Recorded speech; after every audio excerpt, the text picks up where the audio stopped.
How to turn off AI on Snapchat on iPhone. Hello everyone. In this video, I will show you how to turn off AI on Snapchat on iPhone. First of all, open Snapchat. Go into Chats.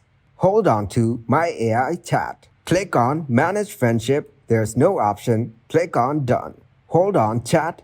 Go into Chat settings, then turn off the message notification. Then click on its profile icon. Tap on Settings. Go into I Need Help. Here search How can I remove my AI? Click on the first relevant search. It describes the process of removing my AI or turning off my AI. Follow the process. Thank you guys for watching this video. Hope you got some value. Make sure to like the video and subscribe to the channel to get notified for new videos. See you in the next one.